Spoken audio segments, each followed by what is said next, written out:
हमारे साथी चल के आए हैं। कुछ साथियों ने कुछ सियासी बात भी कही है, लेकिन मैं विश्वास दिलाता हूं क्योंकि ये मैंने शुक्रिया अदा के लिए मीटिंग बुलाई है। मैं आप तमाम हजरात के रसूखों के बारे में भी बात हूं, तो मैं कोई सियासी बात नहीं करना। मैं सियासी बात बहुत मंचों से करता रहता हूं, ये मेरा सियासी मंच है ही। ये तो मेरा परिवार, जिस परिवार ने मुझे सहारा दिया, मेरी मदद की, मुझे ताकत दी। आज मैं पार्लियामेंट में बोल रहा तो उसमें बहुत बहुत बड़ा योगदान, जिसको मैं शायद पूरी जिंदगी भर में ना उतार पाऊं, उस कर्ज को वो आप सब लोग। मैं इस बात को समझता हूं और जैसे जैसे आप लोगों ने अपने ओहदों की परवाह छोड़ के घर से निकल के जिस तरह से तो दर्शक यहां मौजूद नहीं, बहुत सारे लोग हैं जिन्होंने अपने ओहदे की परवाह नहीं की, क्योंकि तमाम उलेमा किराम, तमाम जिम्मेदार जो हजरात हैं, उनका काम नहीं है सियासत में जाकर उस तरह से अपने आप को इन्वॉल्व करना। उन्होंने इस बात को भी पीछे छोड़ दिया, क्योंकि मैं समझता हूं कि जिस मिट्टी से मैं आता हूं, सबसे मजबूत तहरीक जिसमें सबसे ज्यादा कुर्बानियां हुई, रेस की रुमाल तहरीक, को उसी मिट्टी से चली जिस मिट्टी से नाम। और हमारे बहुत शानदार जो हैं, बहुत ही जिम्मेदार शख्सियत यहां मौजूद है, देवल दारुल से, हमारे जेल धर्मीय उलेमा से। और मैं चाहे गंगों से जो है तो खाना जो लूटा गया, वो भी जो तहरीक थी, वो भी उसी मिट्टी से चल के आई। मैं मानता हूं कि बिजनौर का कोई जवाब नहीं, लेकिन जिस मिट्टी में हम पैदा हुए वो भी लाजवाब। तो ये मेलजोल है। जिन लोगों ने मुझे पार्लियामेंट में सुना होगा वो इस बात को जानते होंगे। उनमें से एक बैठा यहां शख्स नहीं कह सकता कि मैंने जब भी बात आती हुई कभी नगीना को पीछे छोड़ा हो। बताओ, जितने लोग बैठे उन्होंने मुझे पार्लियामेंट में अगर सुना है, क्या मैंने कभी भी नगीना को पीछे छोड़ा है? 2 सत्र हुए अभी, जिस दिन 5 साल पूरे होंगे आपकी प्रार्थना दुआओं से, आप देखना कि पूरी दुनिया नगीना को जानेगी। इस बात को मैं आपको विश्वास दिलाता हूं। और इस बात के लिए जानेगी कि जहां सब लोग डर के, दब के, परेशान होके किसी लालच में चुप है, वहां एक अजीब शख्स है जो अपनी पूरी जिम्मेदारी से अपने बातों पे खड़ा होता है। तो इसलिए मैं फिर से पुनः आपका शुक्रिया अदा करता हूं और मैं आपको विश्वास दिलाता हूं कि जिस उम्मीदों के साथ मुल्क की रखवाली के लिए, कमजोरों की रखवाली के लिए, कमजोरों की आवाज बनने के लिए, उनके हक हकूक की आवाज उठाने के लिए, क्षेत्र की लड़ाई लड़ने के लिए, गरीब आवाम पे जो जुल्म हो रहा है, जुल्म को रोकने के लिए जो ताकत आपने मुझे दी है, मैं विश्वास दिलाता हूं। जब हमारे बहुत ही बेहतरीन शख्सियत यहां से कह रहे थे, मैं अगर उनको देख पा रहा हूं, वो यहां है तो शायद यहां से जो है रुखसत हो गए, वो पीछे बैठे हैं वहां। वो मुझसे यो कह रहे थे, वो जिनका जिक्र कर रहे थे कि उनकी बादशाही कैसी थी। जी, मैं बादशाही में भरोसा रखता ही नहीं, क्योंकि मैं समझता हूं कि बादशाहों के दिमाग जल्दी खराब हो जाते हैं और बादशाह ऊपर ऊपर से देखते हैं, बादशाह को जमीन का दिखाई नहीं देता। अच्छी बात यह है कि आप विश्वास कीजिए, जब भी मैं पार्लियामेंट से फुर्सत में होता हूं तो अपने लोकसभा क्षेत्र में आता हूं, कभी 3 दिन, कभी 4 दिन, कभी 5 दिन, जब मैं फुर्सत में होता हूं। और तमाम यहाँ लोग बैठे होंगे क्षेत्रों में लोग, कि मैं 8-8, 9-9 घंटे बैठ करके लोगों की तकलीफ होती है, जहां की जानकारी मिल जाती है वहां जाता हूं।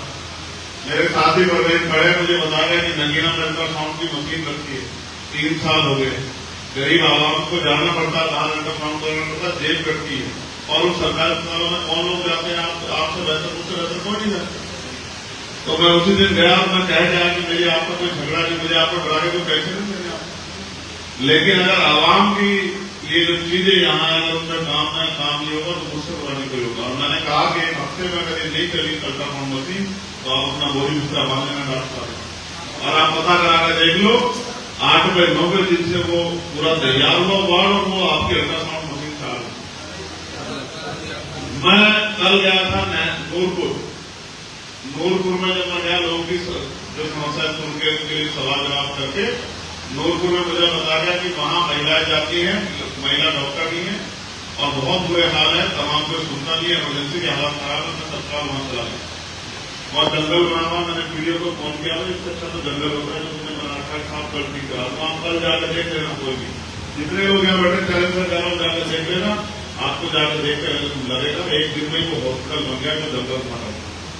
मैं तो अपनी जिम्मेदारी को पूर्ण रूप से और जितनी हमारी समस्या तत्काल डीएम को मैंने लिख के दिया और तत्काल उनको भेजा कि मैं लेकर तो ठीक करा, जो समस्या उसको पूरा करा दो। ये गरीबों के लिए, अमीरों को मैं समझता हूँ कि प्राइवेट में इलाज में गरीब कहाँ जाएगा, तो ये गरीबों के लिए अस्पताल का इसमें बेहतर व्यवस्था होनी चाहिए। मैं गया था किरतपुर में, मैं उससे चर्चा नहीं करना चाहता, किरतपुर के साथी यहाँ बैठे होंगे जो लोग किरतपुर की एक समस्या थी, सरकार और प्रशासन ने दबाव बना के वहां के लोगों का जो रोजगार था उसको रोक रखा। मैंने बुलाया एसएचओ को कई तत्काल मौके पे और वो रोजगार चलवा के दिया, उनसे कहा कि ये चलेगा, तमाम अधिकारियों से बात कर लो, लेकिन फिर मैं इसमें चर्चा नहीं करना चाहता। कुछ लोगों को पसंद नहीं आता, कुछ वहीं के सियासी जो है, जो नेता हैं इस क्षेत्र में, उनको पसंद नहीं आया कि चंद्रशेखर आजाद ने कहीं से जो चलवा दिया है। किरतपुर के लोग बैठे पता करवा के देख लो, फिर उन्होंने उसमें रोक लगवा दी। मुझे इस बात की परवाह नहीं थी कि मेरे फैसले, मुझे इस बात की परवाह थी, मेरा सवाल ये था कि जिन गरीबों का रोजगार है उनके बच्चों का क्या होगा, मुझे बता। अगर ये एक महीना बंद रहेगा तो उनके बच्चे खाएंगे क्या, उनके जो घर के खर्चे चले कानून, क्या तो पुलिस और सरकार मिलकर दे खर्चे की व्यवस्था करे, तो मैं उनसे कहूं। लेकिन जो नियम के खिलाफ जाके काम करोगे तो बर्दाश्त नहीं है। कल भी मेरी को बोली, वो मुझसे कहता आप एक दिन रुक जाओ, एक दिन रुक जाओ। मैंने कहा मैं एक दिन 2 दिन रुक जाऊंगा, लेकिन ये बताओ कि गरीबों की जो उनसे तुम्हें लगेगी इनकी जो है आप फिर कहाँ जाओगे? फिर भी तो जवाब देना ना अपने मालिक को, जिसको भी मानते हो उसको जवाब दोगे नहीं दोगे, इस जुल्म को कैसे वो करोगे? तो मैं पूरी कोशिश करता हूँ तुम लोग जो ताकत आपने मुझे दी है वो गरीबों की मदद के लिए, और मैं आपको विश्वास दिलाता हूँ चंद्रशेखर मुख्यमंत्री बने ना, चंद्रशेखर प्राइम मिनिस्टर बने ना, चंद्रशेखर को दोबारा कोई ताकत मिले ना मिले, लेकिन जब तक मेरे पास ताकत है ये ताकत गरीबों की खिदमत के लिए काम आएगी। और मैं इस बात की भी गारंटी देता हूं कि ऐसा कोई नोट भी नहीं बना जो आपके चंद्रशेखर आजाद को खरीदने के बाद को आप याद जब ये, क्योंकि सरकार बननी थी, जिनपे एक एमपी नहीं उनको भी ऑफर मिले मिनिस्टर बनने के, बने नहीं है बहुत सारे लोग। अब तमाम मेरे खिलाफ ये साजिश से पहले दिन से होती थी। आप सब लोग जानते हैं कि चंद्रशेखर जीत जाएंगे तो मंत्री बन जाएंगे, चंद्रशेखर जीत जाएंगे तो उधर चले जाएंगे। मैं 2 दिन से 3 दिन तक सुनता रहा।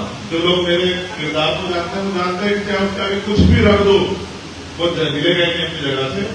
फिर एक दिन मुझसे पत्रकार ने कहा साहब आप इधर जाओगे, तो मैंने कहा नहीं, भाजपा के लोग प्राइम मिनिस्टर बनाए तो भी इसके साथ ले जाऊंगा, बाकी विपक्ष में बैठूंगा, इससे कोई फर्क नहीं पड़ता। तो कहते ये क्या सियासत हुई? और मैंने कहा सियासत अपने लोगों के लिए, किसी का गुलाम बनने की सियासत नहीं करता। सियासत करते लोगों की आवाज उठाने के लिए, सियासत करते लोगों की आवाज बनने के लिए, सियासत करते हैं गरीबों को, किसानों को, मजदूरों को हाथ दिलाने के लिए। सियासत इसलिए नहीं करते कि भाजपा के दरवाजे में जाकर सर देखते हैं। सियासत ना कभी की, ना कर रहे हैं और ना जिंदगी में कभी करेंगे। सियासत छोड़ना स्वीकार करेंगे, लेकिन सियासत को गिरवी रख के अपने जमीन को बेच के कोई काम नहीं करेंगे। और मैं आपको विश्वास दिलाता हूँ, मौलाना जी के साथ तो नहीं बता पाए, जब हम गए थे हमने एक चित्तौड़ लड़की यहाँ हमारे कंधों पर जिम्मेदार की देश में किसी कंधों पर होना, हमसे पूछा क्या था कि भाई चंद्रशेखर आप बहुत मुश्किल लड़ा सकते, मैं लड़ा सकता हूँ। हमें मीडिया के लोग कहते हैं कि पश्चिम के लोग हैं, पश्चिम में वोट है, तो मैंने एक सीट और लड़ी, उसका नाम है सिद्धार्थनगर जिले की डोरिया में। आप नेट पे पता कराने का, तमाम जिम्मेदार लोग यहाँ बैठे हैं। 6 दिन के चुनाव में 81,000 वोट मिले, 81,000 वोट मिले। और बहुजन समाज पार्टी को यहाँ मैं शुक्रिया करूंगा, अपने समाज में पैदा हुआ हूँ, यहाँ भी 1% वोट दिया बहुजन समाज पार्टी को, जिनको 5.5 लाख वोट मिले थे। 13,000 वोट मिले, 12,500 मिले, 12,500 वोट जिनको 5.5 लाख वोट मिले थे पिछली बार, 12,500 वोट मिले बहुजन समाज पार्टी को यहाँ, और वहां मिले आपके सामने 34,000 वोट 6 दिन में। और जितने लोगों के पास हम जाते तो एक ही बात कहते थे, मौलाना जी मैं भी गया कि देखो इस बार तो हम आपका प्रत्याशी बहुत देर से हमसे जहन बना गया, लेकिन 27 में जब आपका चुनाव आएगा तो किसी को प्रत्याशी बना के देते ना, वोट चंद्रशेखर आजाद होंगे, क्या पता करके यहाँ होंगे। और मौलाना जी क्या मैंने बताया ये सिर्फ गरीबों की आवाज नहीं थी, ये दीपक भाई को वहां भेजे थे मैंने, ये मुसलमानों की भी आवाज, ये बैकवर्ड के लोगों की भी आवाज थी कि हमें बहुत से लोग धक्के खा रहे। परवेज पासी और दीपक भाई वहां गए थे दोनों। बताओ मैं झूठ तो नहीं बोल रहा हूँ, मेरे मुंह दिखाई मत कहना, बताओ सच कह रहा हूँ नहीं कह रहा हूँ। उन्होंने कहा इस बार तो भाई ने देर कर दी आने में, हमने मन बना लिया, जहर बना लिया भाजपा को बनाने में, लेकिन जब 27 का चुनाव आएगा जिसको भाई कह देंगे उसके साथ खड़े, क्योंकि भाई से प्यार करते हैं उनकी बात के साथ। इसलिए मैं आपको भरोसा दिलाता हूँ कि ताकत तो आपकी बढ़ेगी। अब इनके पास एक रास्ता है, क्या तो ये वो कहते हैं क्या तो ये अगर मैं जिंदा रहा तो इससे रुक नहीं, अगर मैं जिंदा रहा तो आपकी ताकत बनाने से इनमें से किसी की हिम्मत नहीं मुझे रोक। इतनी दुआएं प्रार्थना आपका प्यार पड़े, मेरे प्रधान जी बैठे तमाम लोगों का आशीर्वाद मेरे साथ है और इतने नौजवान मेरे साथ मेहनत करते हैं मेरे भाई। अगर मुझे कुछ हो गया फिर मैं ठीक है, मैं इस बात को जानता हूँ मुझसे जिंदगी में दुनिया का एक अटल सत्य है कि जिसको जो पैदा हुआ उसको जाना। जब तक मेरे अंदर जीवन है मैं अपने जमीन की रक्षा पहले करूंगा, क्योंकि जमीन है तो इंसान का किरदार। आज दिन को जाने के बाद याद रखते हैं कि इंसान कैसा। तो मैं आपको बहुत भरोसे के साथ ये कह रहा हूँ, आपकी कोई भी समस्या हो, मैंने यहाँ बहुत बड़ी संख्या में अपने लोगों को जोड़ा, उनको आपके बीच में छोड़कर रखा। तमाम लोग जानते हैं, भाई बैठे हैं यहाँ, बताओ विवेक साहब को लेके हमारे जिलाध्यक्ष से लेकर तमाम विधानसभा सब लोग हमारे भाई बैठे, अक्षर साहब, इंजीनियर मौजन साहब बैठे, तमाम जितने अफसर भाई बैठे, तमाम हमारे जिम्मेदार लोग हैं, दिन रात लोगों की खिदमत के लिए पहले और फिर जो उम्मीद उठ सके जाती है, क्योंकि मेरे कंधों पर काम जा रहा। अब हरियाणा में चुनाव में आया था ये मैंने इनसे कहा कई बार ये करेंगे, जबकि वो करते तो मगर आपकी जो मसूलियत है कि आप लोग बिजी रहते हैं तो उसका हम लोग ध्यान रखते थे कि मेरे उसमें भी जो है और कोई परेशानी ना हो जाए। लेकिन अब हुआ क्या कि परसों चुनाव होना हमको इलेक्शन कमीशन ने पीछे कर दी, तो मेरी हमारे पास मजबूरी हो गई। मैंने कहा कि अब तो करना ही पड़ेगा, उससे रास्ता नहीं होता। आपको विश्वास दिलाता हूँ, काम इतना है कि मैं कल ही हरियाणा चला गया, निकल गया और मेरे मुझे जैसे निकल रहा तो याद दिलाया कि आपने अपना मुझे विजय कार्यक्रम आपको तो कल बड़ा प्रोग्राम है आप लोगों ने जिसकी आपने होगी, मैंने कोई बात नहीं करा नहीं काम तो करना चाहिए। हरियाणा के पर्यावरण प्रभारी को सुबह मैंने बुलाया, उनका 2.5 घंटे चर्चा की तरफ चला और यहाँ से सीधे फिर वहीं के लिए करूँ, क्योंकि वहाँ के लोगों ने 5 साल बहुत मेहनत की है और 1 महीने के चुनाव में मिल रहे हैं। और मैं आपको विश्वास दिलाता कि वहाँ भी बहुत मेहनत करके आपसे ताकत बनाने काम करें, अपने ऐसे नुमाइंदे विधानसभा में भेजने काम करेंगे जो गरीबों कमजोरों की आवाज उठाने में कोई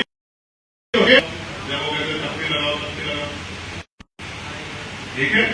चाहे वक्त बोर्ड में जब उसका पूरी पार्लियामेंट का पता करा लेना, आप टीवी चेक कर लेना अपना।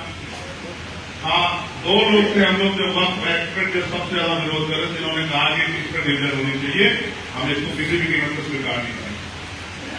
2 लोग थे जिन्होंने पूरा एडी चोटी का जोर लगाया, एक मैं एक मेरे भाई साथी, हमने पूरा जोर लगाया कि डिवीजन होना चाहिए। ये जो कानून आप लेके आ रहे हैं, ये बिल आप लेकर आए, कानून जब वक्त के आधार पर आप मुसलमानों की जमीनों को छीन के और अपने संघ के लोग अपने कब्जे में लेना चाहते हैं, हम इसको स्वीकार नहीं करें।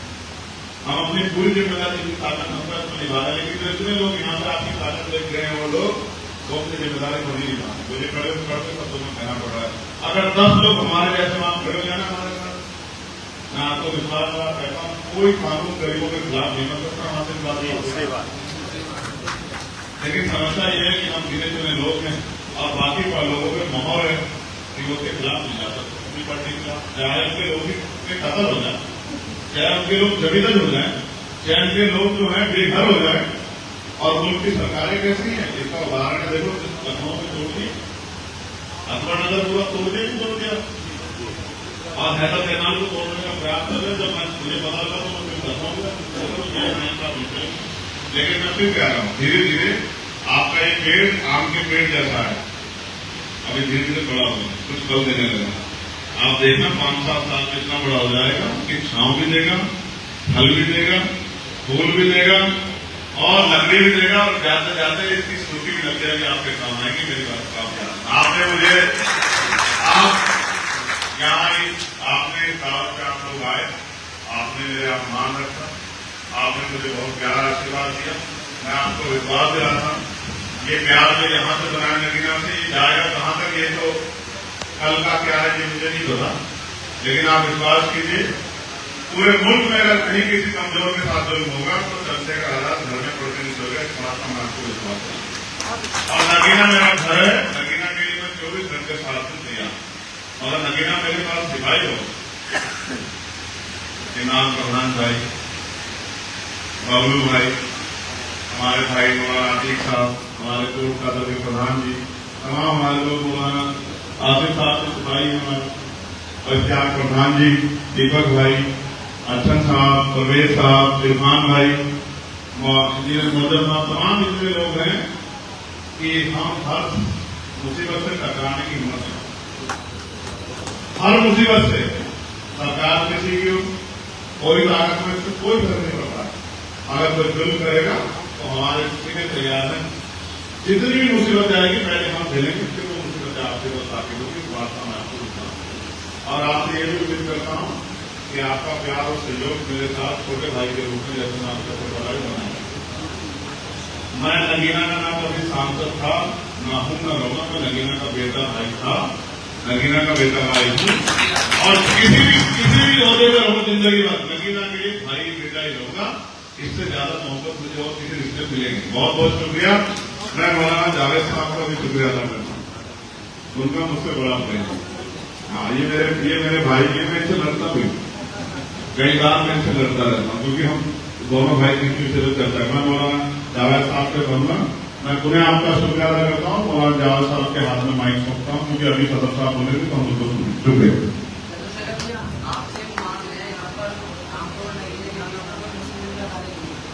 इंटर कॉलेज नहीं है, डिग्री कॉलेज बनवा देंगे, चिंता मत करो, समय आ जाने दो। ये देखिए ये